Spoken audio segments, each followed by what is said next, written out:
Hello दोस्तों, इस प्यार को क्या नाम दोस्त आप इसके मोस्ट पॉपुलर शो में आपको दिखाया जाएगा। आस्था जो होती है वो एक अंकल से लिफ्ट मांगती हैं, कहती हैं कि प्लीज़ मुझे एमजी रोड तक छोड़ दो, मेरे बच्चे जो है बाहर स्कूल में इंतज़ार कर।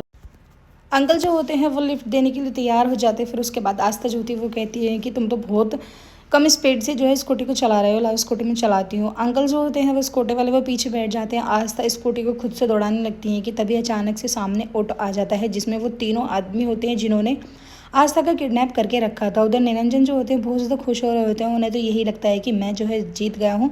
आस्था अब इस प्रेजेंटेशन देने के लिए नहीं आएगी क्योंकि उसको तो मैंने 2 घंटे के लिए किडनैप करा के रखा है। निरंजन बिल्कुल बेफिक्र होकर श्लोक के प्रेजेंटेशन को देख रहे होते हैं। वो आराम से, उन्हें नहीं पता होता है कि आस्था वहाँ से भाग चुकी है और वो चंद ही पलों में उनके पास पहुँच जाएगी क्योंकि उन्हें इस चीज़ की कोई खबर नहीं होती है। उधर आस्था जो होती हैं वो जिद्दोजहद कर रही होती हैं, उन ऑटो वालों के सामने अड़ जाती हैं और जैसे तैसे करके अपनी स्कूटी को निकाल के ऑफिस पहुँच जाती हैं। जैसे उनका नाम अनाउंस होता है कि प्रेजेंटेशन जो होती है वो बंद होने वाली होती है कि तभी वो जाके कहती है कि सॉरी मुझे माफ़ करना, मैं थोड़ा सा लेट हो गई।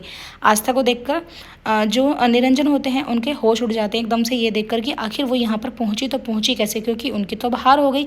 और श्लोक को एकदम से सहारा सा मिलता है कि खैर उनकी आस्था जो है वो टाइम पे आ गई। वो परमिशन मांगती है, कहती है कि क्या मैं अपनी प्रेजेंटेशन को दे सकती हूँ। जो प्रेजेंटेशन वाले सर होते हैं वो कहते हैं कि हाँ हाँ क्यों नहीं। उसके बाद आस्था जो होती हैं वो अपनी प्रेजेंटेशन देने लगती हैं कि प्रेजेंटेशन वो इतनी अच्छी देती हैं कि बस एक चीज़ में उन्हें कन्फ्यूज़न हो जाता है कि जो रेलवे के साइड में जगह है वो लेफ्ट साइड में है या राइट साइड में। वो अच्छे से ध्यान नहीं कर पाती है कि श्लोक उनका साथ देते हैं, अपने बाबा से ऊपर होकर वो उनका साथ दे देते हैं। कहते हैं कि आस्था वो जो हमारा प्लॉट मतलब तुम्हारा जो प्लॉट है वो लेफ्ट साइड में नहीं है बल्कि राइट साइड में है, जिसकी वजह से उन्हें इतना बड़ा कॉन्टैक्ट जो होता है वो मिल जाता है। क्योंकि आस्था को सिर्फ इसी चीज़ का डर रहता है कि कहीं उनके हाथ से कॉन्टैक्ट ना निकल जाए। निरंजन जो होते हैं वो श्लोक की तरफ को बहुत गहरी वाले निगाहों से देख रहे होते हैं जब वो उन्हें पेपर्स देते हैं, उनकी हेल्प करते हैं। डायरेक्ट इनडायरेक्ट वे में श्लोक कहीं ना कहीं चाहते हैं कि वो कॉन्टैक्ट जो है आस्था को ही मिलना चाहिए। फिर उसके बाद आस्था जो होती है वो अपनी सीट पे आके बैठ जाती हैं।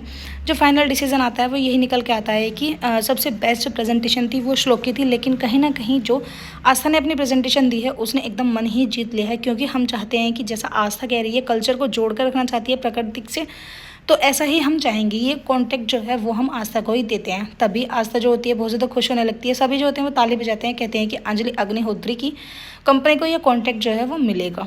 सभी लोग जो होते हैं क्लैपिंग करते हैं। आस्था की तारीफ हो रही होती है। निरंजन को बिल्कुल भी बर्दाश्त नहीं होता है कि तभी आस्था जो होती है वो ऑब्जेक्शन उठाती हैं, कहती हैं कि सर मुझे भी एक बात है, क्योंकि मैं नहीं चाहती कि ये कॉन्टैक्ट मैं अकेले लूँ। मेरी बहुत सारी हेल्प जो है वो श्लोक ने करी है मेरे इस प्रेजेंटेशन को बनाने में। मैं चाहती हूँ कि वो भी मेरे साथ थोड़ा सा एड ऑन हो जाए ताकि हम दोनों इस प्रेजेंटेशन पर अच्छे से वर्क कर पाएँ। तभी वो जो आदमी होते हैं वो निरंजन से कहते हैं कि तुम्हारे घर की बहुएं जो है बहुत ही समझदार हैं, तुम्हारे घर की औरतों को हमेशा मान मर्यादा में रहकर काम करना भी आता है। देखो ना, ये जैसे तुम्हारे पत्नी ने हमेशा तुम्हारा साथ दिया है, बिल्कुल ऐसे ही आस्था जो है वो श्लोक का साथ देने के लिए तैयार है और वो भी सबसे आगे, सबके आगे वो प्रेजेंटेशन में हिस्सेदारी देना चाहती हैं, मतलब अपने पति को, अपने श्लोक को। उधर आप देखेंगे ज्योति जो होती है वो अपनी सास से आके माफ़ी मांगती है, कहती है कि प्लीज़ मुझे माफ़ कर दो, मेरे मुंह से गलती से गुस्से में पता नहीं ना जाने क्या क्या निकल गया। उधर श्लोक जो होते हैं वो आस्था की चोट देखते हैं, आस्था से पूछते हैं, कहते हैं कि कहाँ रह गई थी तुम। जैसे वो चोट देखते हैं फिर तुरंत से उस पर अपना जो हैंकी होता है उसको बांधने लगते हैं और कहते हैं कि चलो हमें पुलिस स्टेशन चलना चाहिए क्योंकि तुम तो बता रही हो ना तुम्हें किडनैप करने की कोशिश की गई थी। आस्था कहती हैं कि पता नहीं, लेकिन मेरी ये समझ नहीं आया कि उन 3 आदमियों ने मुझे सिर्फ 2 घंटे के लिए ही क्यों रखा था।